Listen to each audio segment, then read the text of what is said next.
Hello everyone, welcome back to Pharma Minds channel and welcome back to Biotechnology series, complete series for GPAT and NIPER. ठीक है, तो इस video में हम बात करने वाले ह्यूमुलिन ह्यूमुलिन रिकॉम्बिनेंट प्रोडक्ट और ट्रांसजेनेसिस के बारे में।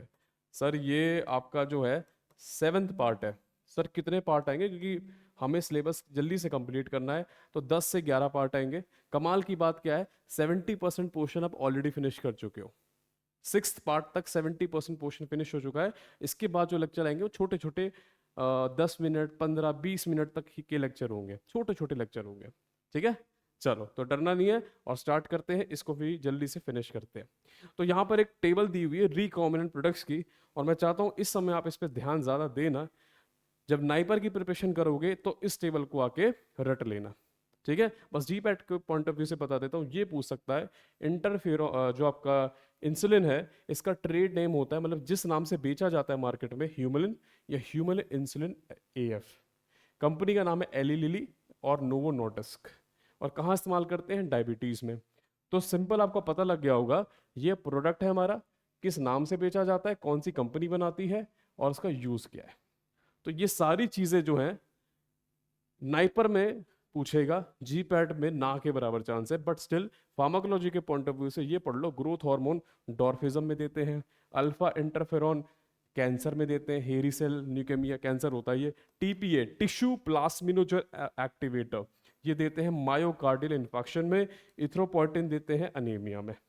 ठीक है, तो ये तो फार्माकोलॉजी पॉइंट ऑफ व्यू से पढ़ लिया। बाकी ब्रांड नेम कंपनी नाइपर के टाइम पे वापस से आके वीडियो देख लेना और उस टेबल को बिल्कुल बिल्कुल रट लेना।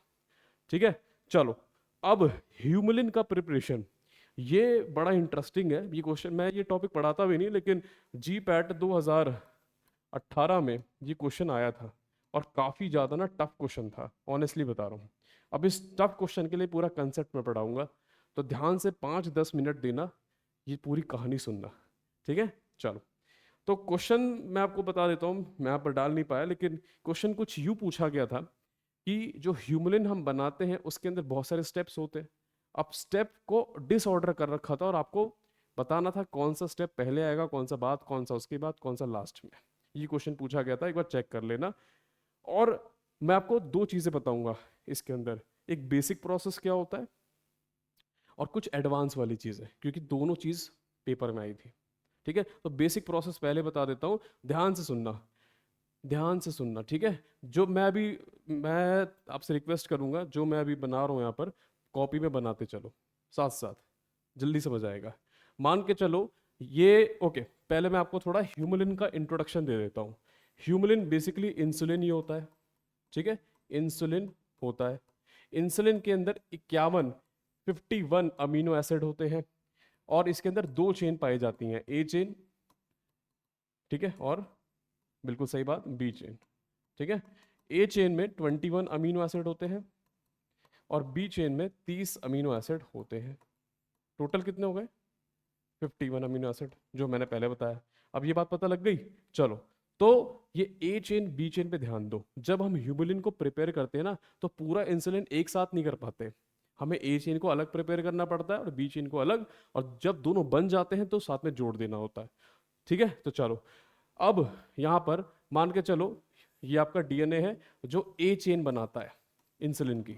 ठीक है, ये आपका डीएनए है जो बी चेन बनाता है।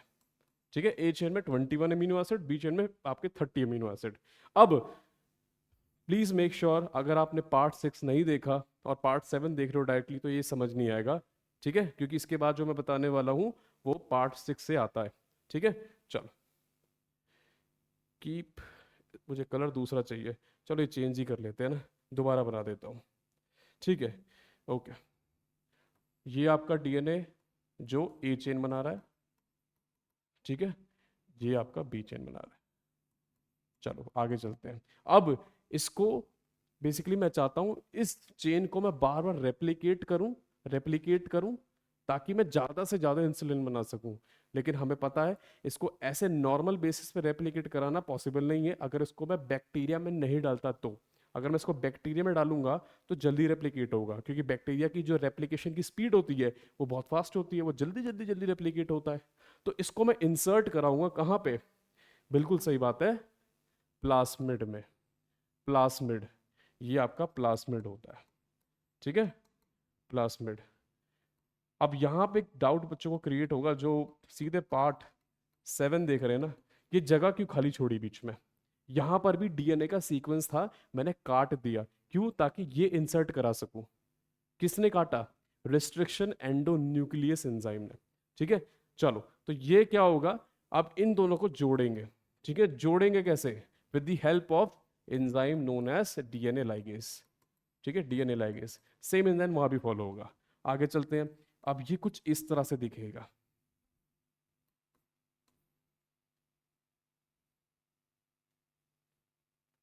वाह, डॉट भी बन गया। इसे बोलते हैं recombinant DNA, recombinant DNA, recombinant DNA.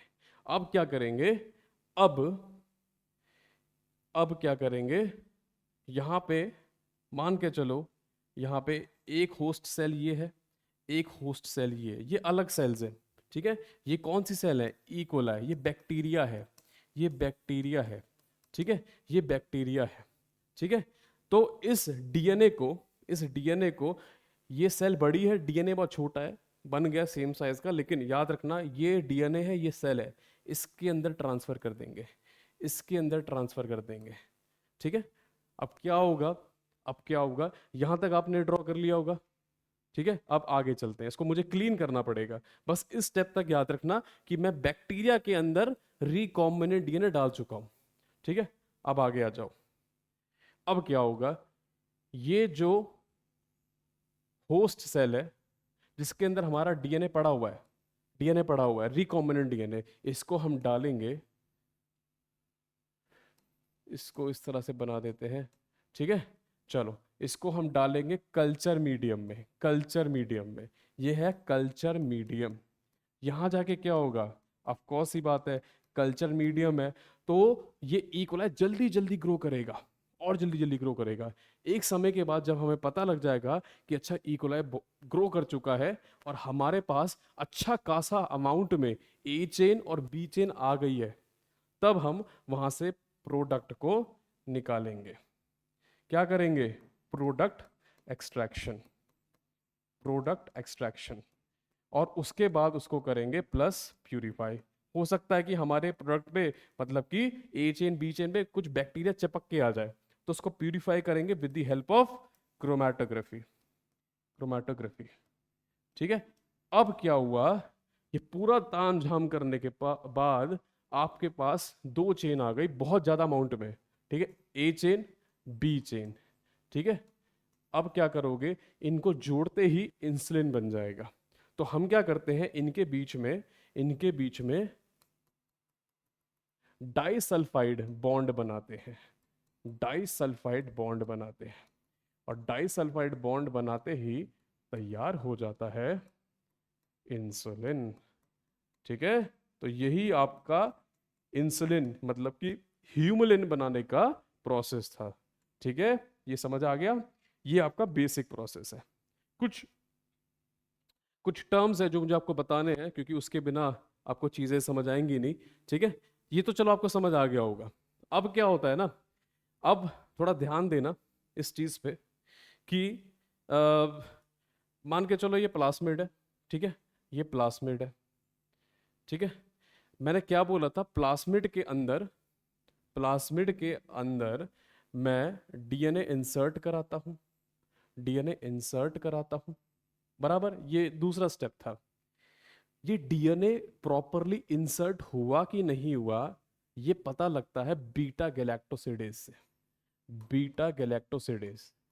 ये इसलिए नहीं पढ़ा रहा क्योंकि मेरा मन कर रहा है, ये क्वेश्चन आया हुआ है, ठीक है, एक्स्ट्रा नहीं है ये। चलो, तो बीटा गैलेक्टोसिडेज, जैसे ही मैं डीएनए इस प्लास्मिड में डालूंगा, और अगर बीटा गैलेक्टोसिडेज प्रोड्यूस हो गया, तो इसका मतलब है कि मेरा डीएनए प्लास्मिड में अच्छे से इंसर्ट हो चुका है, ठीक है। चलो, ये हो गया। अब कुछ टर्म्स पढ़ाऊंगा मैं आपको, उस पर ध्यान देना। अच्छा, अब ये पेन पे ही लगाओ, पड़े मुझे टच पे ही जाना पड़ेगा, इसको चेंज। अब चलेगा ये, हाँ चल गया।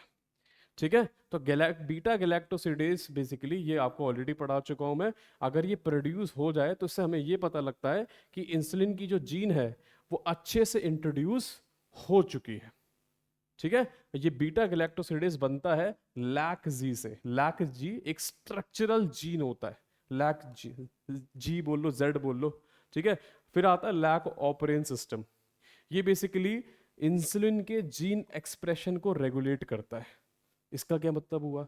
मतलब इंसुलिन कब प्रोड्यूस होगा कब नहीं होगा, ये लैक ऑपरेन सिस्टम ही रेगुलेट करता है with the help of lactose. ठीक है।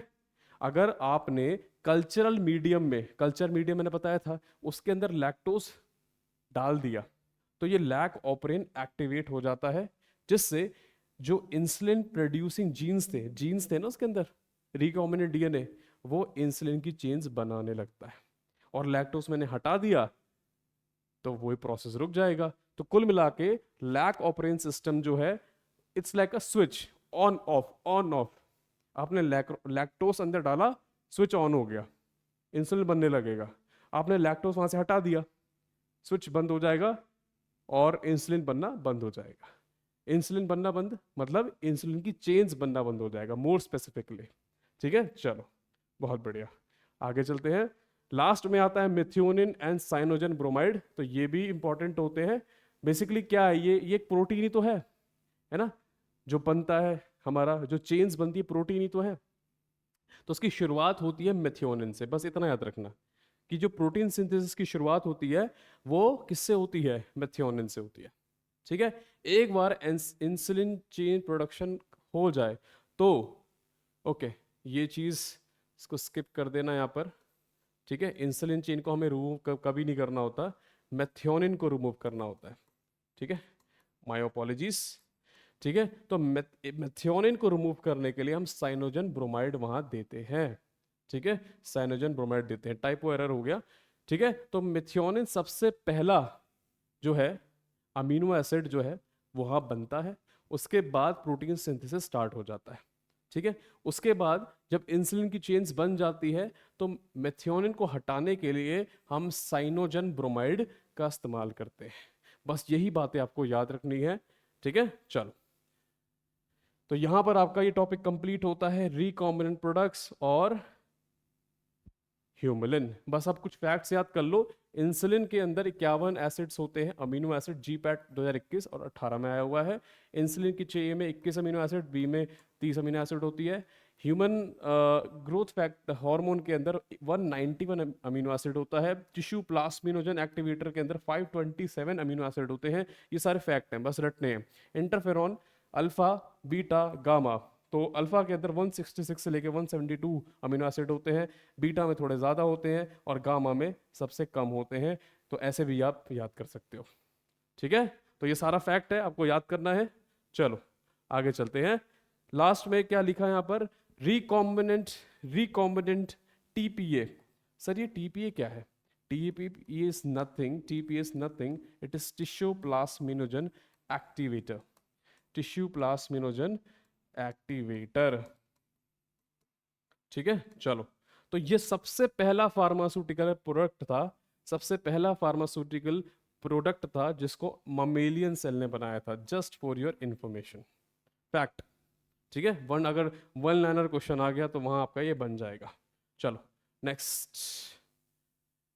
ओके, ट्रांसजेनेसिस नेक्स्ट टॉपिक है। ट्रांसजेनेसिस, इसको 5 मिनट में निपटाएंगे क्योंकि बहुत ही ज़्यादा आसान है ना, और नाम थोड़ा मुश्किल सा लग रहा है लेकिन है आसान। ठीक है, चलो। तो ट्रांसजेनेसिस की बात करें, इसका मतलब क्या होता है? ट्रांसजेनेसिस का मतलब होता है जब हम एक डीएनए को इंट्रोड्यूस करते हैं किसी और जीनोम में। सर मतलब समझ नहीं आया, सर मतलब समझ नहीं आया। मान के चलो कि कोई एनिमल है, ठीक है, और इसमें हम किसी और चीज का डीएनए, किसी और चीज का डीएनए, क्योंकि हम बाहर से दे रहे हैं तो एक्सोजीनस बोलेंगे।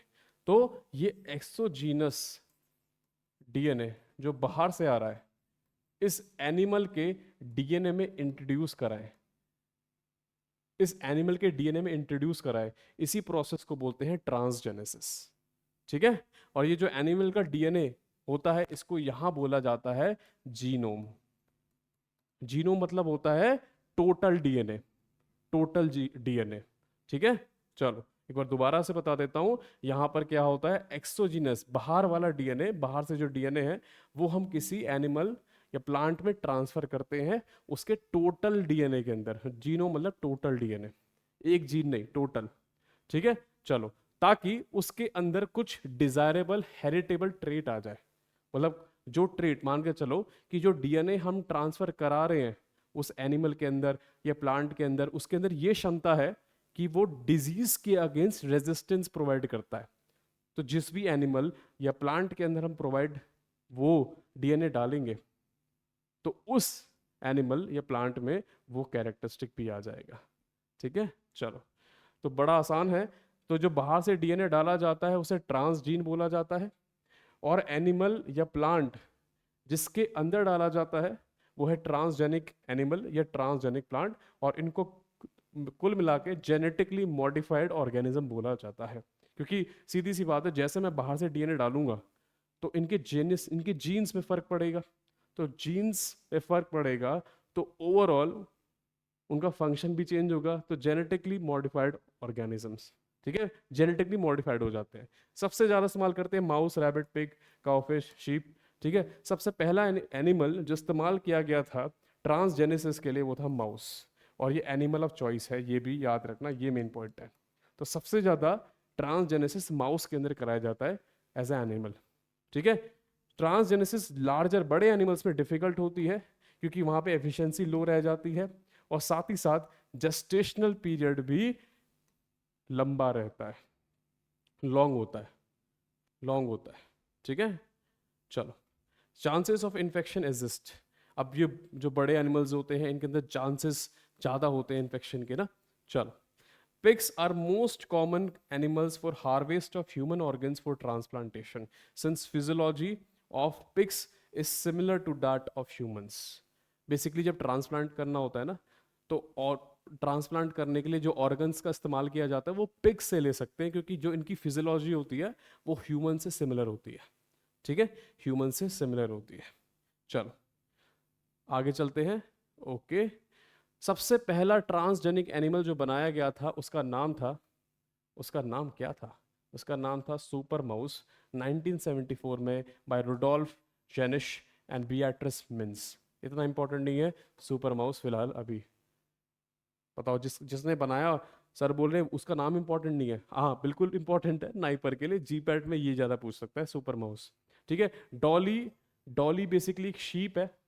ठीक है, जिसको, जो फर्स्ट मैमल थी जिसको क्लोन किया गया था 1997 में, और ये मैंने पार्ट 1 में, लेक्चर 1 में भी बताया था। ठीक है, चलो आगे चलते हैं, स्पीड पकड़ते हैं। कितने मिनट का लेक्चर हो गया, क्योंकि सर आपने बोला लेक्चर 20 मिनट से ज़्यादा लंबे होंगे नहीं अब। चलो जल्दी जल्दी फिनिश कराता हूँ। पहला प्लांट जिसके अंदर ट्रांसजेनेसिस कराया गया था वो टोबैको था 1982 में, और वो एंटीबायोटिक रेजिस्टेंस बन गया था। मतलब उसके अंदर ऐसा डीएनए डाला होगा जिसके पास एंटीबायोटिक रेजिस्टेंस वाली कैपेबिलिटी होगी, पोटेंशियल होगा। ठीक है, अब इसमें बहुत ही प्यारा एग्जांपल आता है बीटी प्रोटीन्स का। बीटी प्रोटीन्स, ये नाइपर में क्वेश्चन आया हुआ है, जी पैट में भी आ सकता है क्योंकि अब काफी कॉमन हो गया है। बीटी प्रोटीन्स, इन्हें क्राई प्रोटीन्स भी बोलते हैं, बेसिलस थूरीजेंसिस। बीटी मतलब बेसिलस थूरीजेंसिस। ये क्या करते हैं, ये क्रिस्टल, जैसे short form cry, cry proteins बनाते हैं। और ये क्राई प्रोटीन्स जो है ना, इंसेक्ट रेजिस्टेंस प्रोवाइड करते हैं, मतलब ये इंसेक्ट के लिए बहुत खतरनाक होते हैं। ठीक है, चलो, तो ये प्रोटीन जो है वो प्लांट को हेल्प करते हैं कि वो इंसेक्ट रेजिस्टेंस हो जाए। मतलब इंसेक्ट अब प्लांट का कुछ बिगाड़ नहीं सकता।